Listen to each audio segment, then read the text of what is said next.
for me, I'm here to do the best I can with the money that you gave me to create something spectacular. When you give me money, that's my job. That is my only job. My job is not to make as much profit as possible off of the money you gave me. My job is to do the best damn job I can with the money that you're giving me. Hello, my friends. Richa here, and welcome to another episode of the Richa Dhody Show. Today, I am thrilled because as a designer, I'm going to be getting inside the mind of another kick-ass wedding designer, Sara Khan. She is extremely popular in South Asian luxury weddings in DC, Maryland, and Virginia.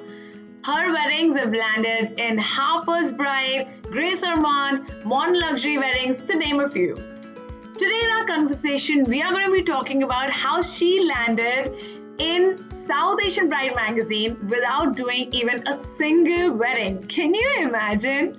Then we're going to be talking about what are her top 5 questions that she asks every single client in first meeting. I want to know what magic she does. In the end, she describes her detailed design process. I can't wait anymore. So without further ado, let's get started and welcome founder of Sara Khan Styling, very talented Sara Khan. How are you, my lady? Welcome to the show. Thank you so much. I'm so excited to be here. And thank you so much for giving me the opportunity. I hope I have interesting things to say. Oh, I'm sure you do. I love the way you give attention to detail and the way, every event of yours is so different from the previous one. And you're constantly customizing and creating for your clients. That is so interesting to see.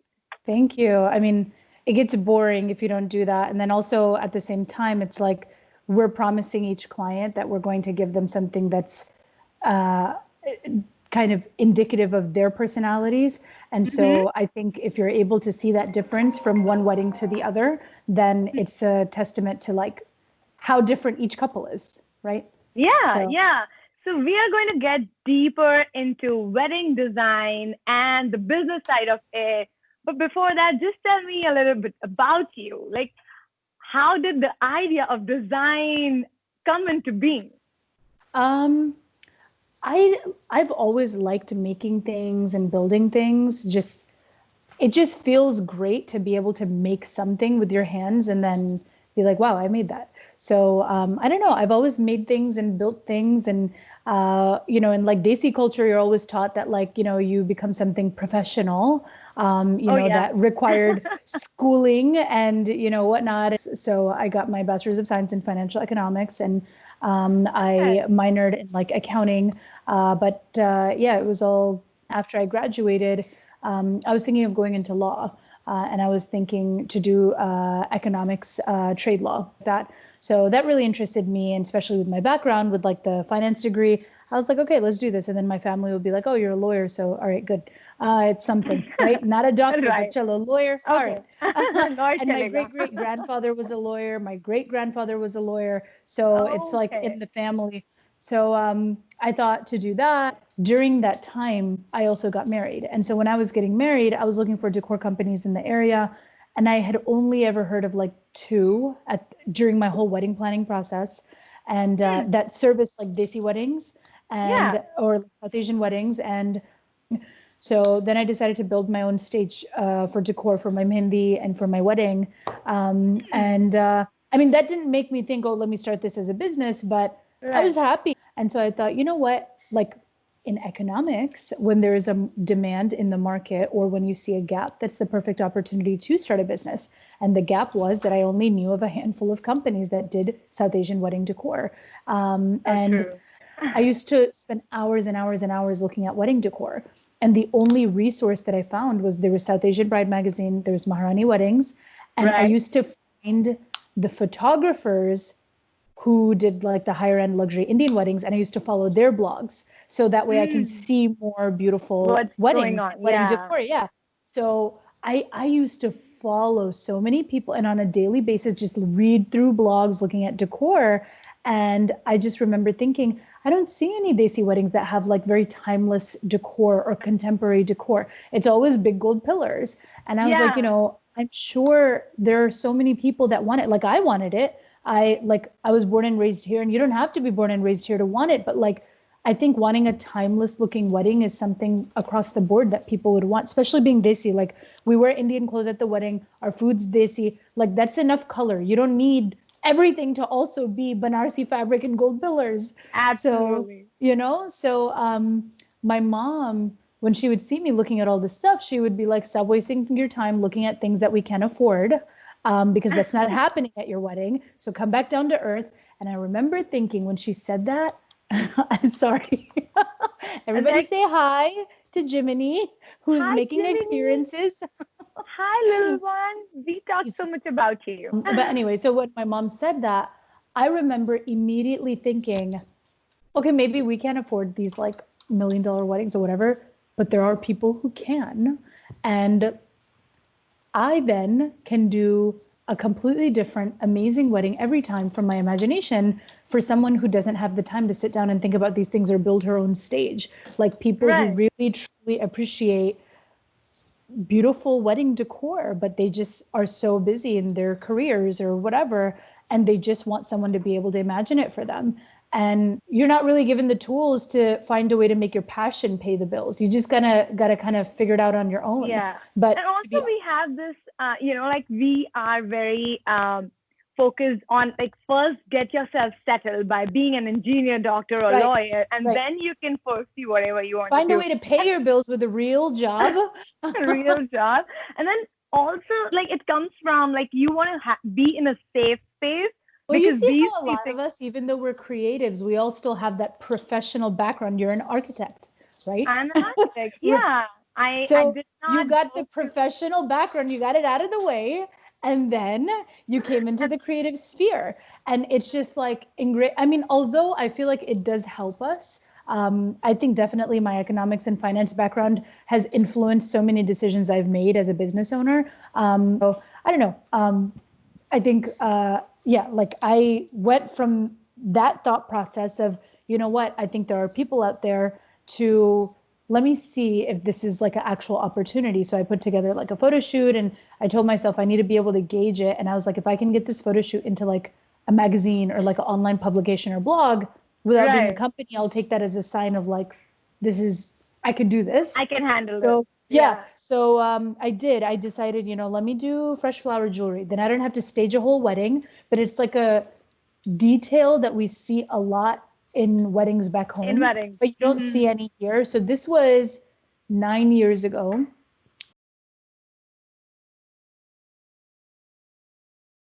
I got a photographer and I wanted to find like an exotic looking place. So the photographer was actually dating someone at the time who had a backyard full of bamboo. So I was like, all right, let's go do it there. So we took all this Goodwill furniture that I repainted and some things that I got from like TJ Maxx, and I made flower jewelry. I decided to make like Kashmiri jhumke, regular jhumke, and just like hoops. And then I put like firoze like stones, like turquoise stones on them just to make it unique. And then it got into, so we took all the pictures and it got into South Asian Bride magazine. And I was like, what? This is crazy. So your first, that was just the photo shoot. That's all you did. And that got into South Asian magazine. Yeah. It was just literally in someone's backyard. And like, and if you think about it, by that time I had been studying. You're going to hear my bird now. He's like, I'm in the cage, so I want to come back. Let him come. So I remember like at that time, I had already spent about a year studying other work and other people's blogs and other people's styled photo shoots, and figuring out what does it take to do a styled photo shoot, right? So but that was like the first try, and it got in. So. I want to pause here and take a moment. She got featured in the top wedding magazine because she was determined to be featured. She had put her career on stake. The magic happens when 1, you believe in yourself, and 2, you're ready to do whatever it takes. Let's be unstoppable, guys. And with that energy, let's get back to the conversation. So true.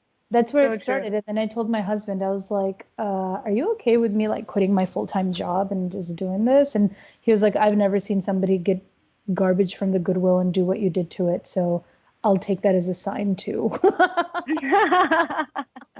So do you remember like your first wedding, and how did you price it? How did you price your first wedding? Very terribly, because I had no idea how to price anything. What was the process like? I sat down and I said, okay, this is what we're doing for a stage. Okay, it's going to cost me this much to buy the, glass cylinders. It'll cost me this much to buy the floating candles. It'll cost me this much to buy the sofa, blah, blah, blah, blah, blah. Okay, this is how much it's going to cost me to buy all the materials. And that was it. I didn't think, hey, I'm going to need human beings to help me with this. I'm going to need to rent a vehicle. I'm going to need to consider that the human beings need to be paid hourly or a flat rate. And is that flat rate worth it for the fact that they're going to load the truck, take it there, empty it all, set it up, and then leave, and then come back a few hours later, break it all down, pack it all safely back into the truck, and bring it back home and unload it. So none of that was considered. The flower cost was really not considered. My own time and labor was not considered. It was just, hey, this is what it cost me to buy materials, and that's what I'm charging.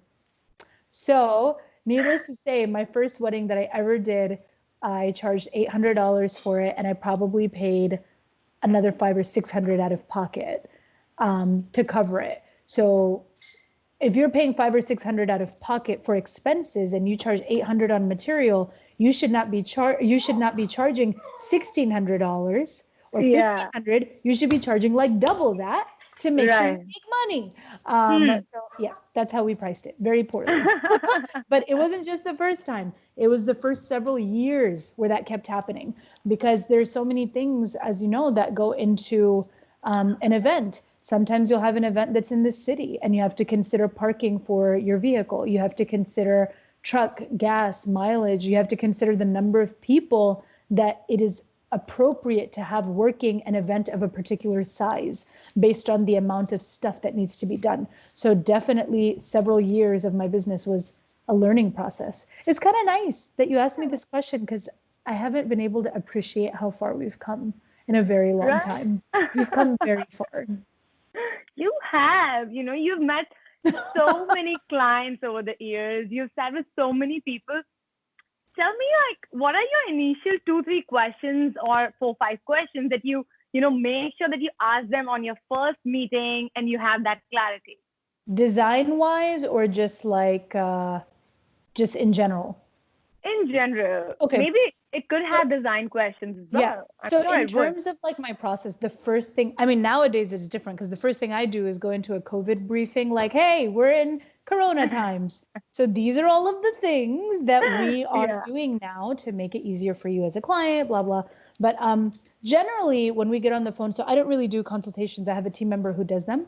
But if I pick up the phone or if I call a client, what I do first is just get all of the preliminary information. That is the skeleton. Without the skeleton, you cannot continue building on, right? Mm-hmm. So I need to know whether or not this client has all their ducks in a row. A lot of clients try to not get a planner to save the money because they're like, oh, we have 400 people for 5 events and we don't need a planner because we can figure it out and our family's really big.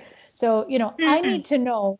And some people can do it and they do a great job. They can do it without a planner, but others don't. But I need to know and assess for myself whether, what kind of client this client is and if they're open to things. So the first things I ask them is, how many events do you have? What are the days? What are the dates? Do you have a venue? If you don't have a venue, then we don't continue talking. I say, come back to me when you have a venue, because if they don't have a venue, the date could always change based on the venue that they book. So you have to have a venue. Give me your guest counts for each one. And then we get into the timings of each event.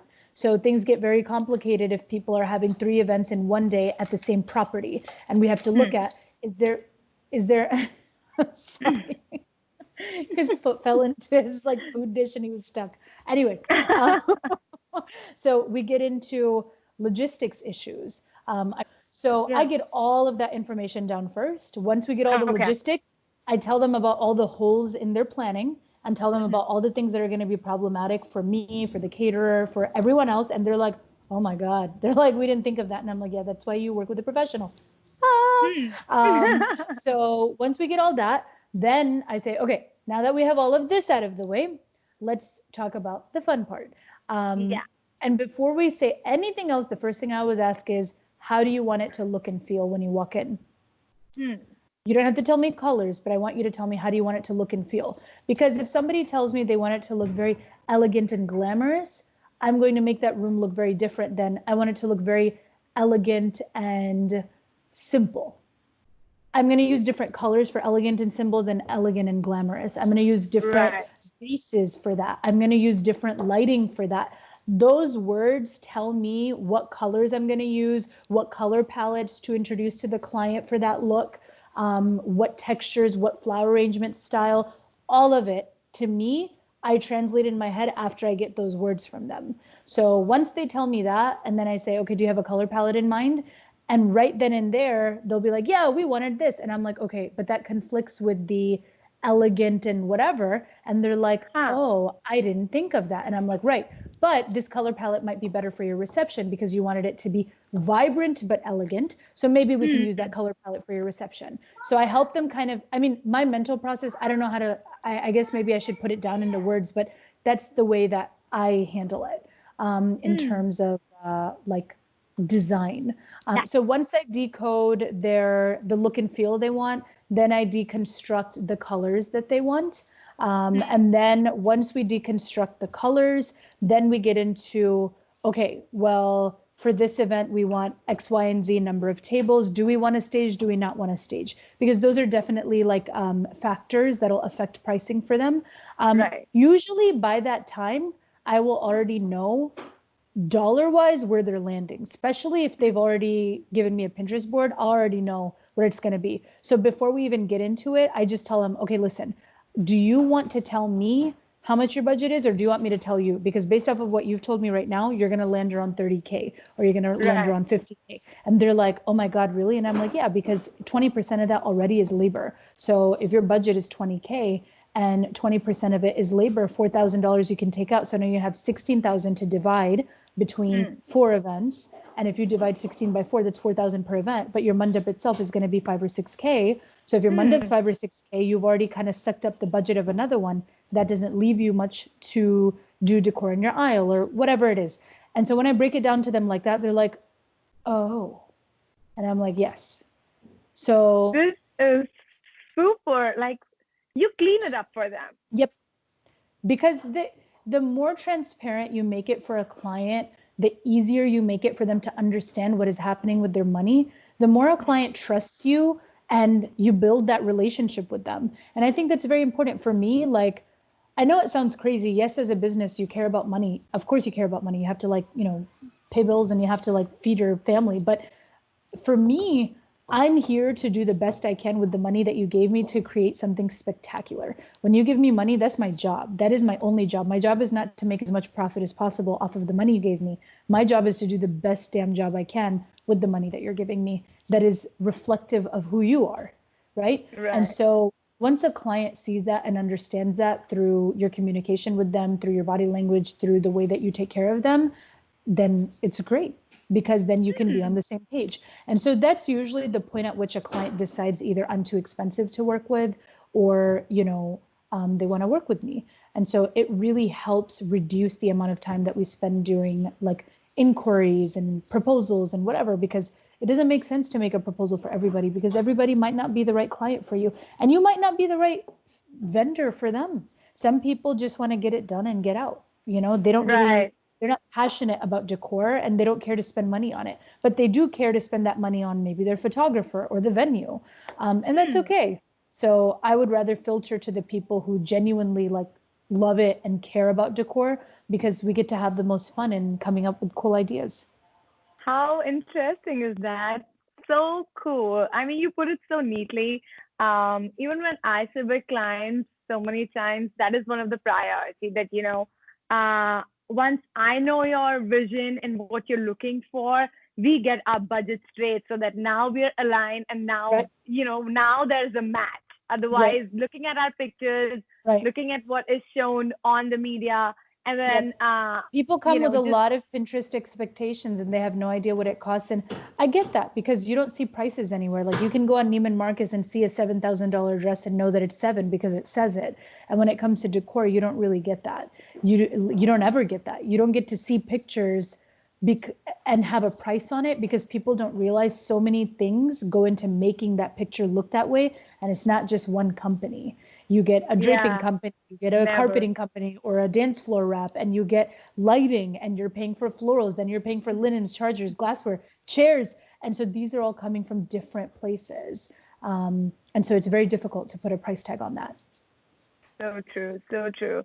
So now let's say moving forward, you have this client who really likes you, fits the budget, the vision. So what is your next step? I'm so curious to know what is your design process to, what are the next steps? So once I get all that information, they have to agree that like, okay, this budget is considerable or not considerable.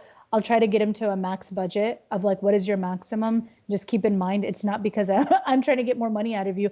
I am because I want to do more for you. So once we decide on that number, they say, okay, once I know the max budget for the client, then usually on that call, I will already have ideas of what I'm doing with everything. So basically, once we get into color palette logistics, I will also be like, okay, what kind of mandap do we want? Do we want a square mandap? Do we want a round mandap? Do we want an open mandap? And so they're like, oh, we don't really know, but we don't want visual obstruction. So when they say that, then I know, okay, open mandap maybe. And then I show them an open mandap and they say, yeah, we kind of like that, but it doesn't look traditional. Then I'm like, okay, so then we'll do maybe a rounder square mandap, but it has like thinner posts to it, or maybe like an acrylic or lucite or whatever, or maybe we'll do 270-degree seating around. So that way you have more visual like points. So when you see all of these things, by the time I get to the end and I know color palette and I know textures and things they like, I already know what I'm doing. So I don't even do this consult, like one of my team members does it, and then they give it all to me. And then I just fill in the recipes, the type of flowers I want to use, the textures that I want to use, the quantity that I want to use it in, and I put in the descriptions into the proposal, and we send it back out to the client. And 99% of the client is like, oh my God, I love it. This is awesome. But I don't really know if I care too much for X, Y, and Z thing. And I don't think I'd want to spend that much money on that. There's always at least a couple edits. But generally the big stuff is like spot on. But sometimes it's not. And if it's not, then we'll give them another option and say, okay, well, keeping in line with the things that you've mentioned, this is what it will be. And so we'll give that to them, and usually we'll go back and forth maybe once or twice. And by that time they're ready.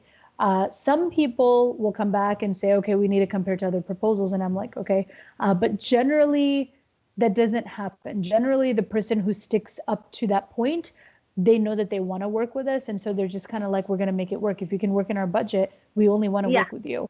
And that's really the kind of client that you want anyway. You don't want to have to be like fighting proposals for price, because that doesn't even make sense. It costs what it costs to do what you're asking. And there's always going to be a compromise if you have a cheaper version of something, you know?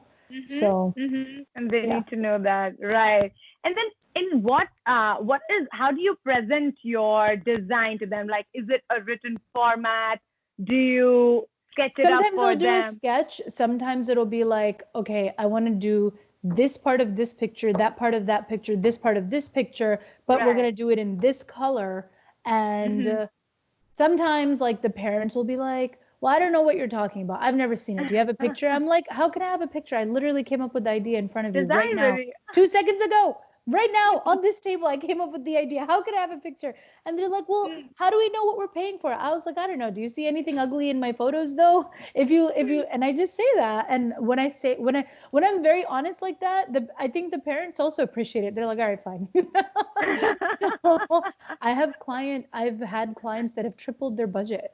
They came in with a budget of something and they ended up at like way, way, way beyond that number. The mother of the bride was like, looked at the husband, was like, are you crazy? And the husband was like, all right, if she says she can do it, let's do it. So it just really depends on the client. But yeah, some things I'll sketch for them. Some things I just straight up, I'm just like, you just got to trust me. I don't know what to Yeah. tell you. You just got to trust me. If everything else that you've seen in my work so far and your interaction with me, you feel confident in and you're like, okay, I like what I see, just trust me. If you feel like I know you and I understand what you like, then just trust me. Right, Usually the bride trusts me, the dad's the one that's paying. So the dad's like, I don't trust you. I need a surety. And I'm like, Uncle, just trust me. But then I get so scared. Every time I say, Uncle, just trust me, I get really scared because I'm like, what if he's not happy? They just want to Yeah. know, in a nutshell, what am I paying for? And I just tell them, you're paying for something that is a luxury. You have to remember that. Because if you wanted to, you can go to a masjid and do a nikah. You can go to a mandir and do a small little puja ceremony and be done with it. Doing an entire wedding is a luxury item. Doing it at a hotel is a luxury, and getting decor is a luxury. So you have to keep that in mind. If you're going to do it, just do it right. If you're going to do it right, you do it with me. Sarah's candidness and how nonchalantly she shares her detailed design process cannot be overlooked. If you found our conversation valuable, please subscribe and share it with your friends. I will be here next week with another epic entrepreneur from the wedding industry, and I'll see you then.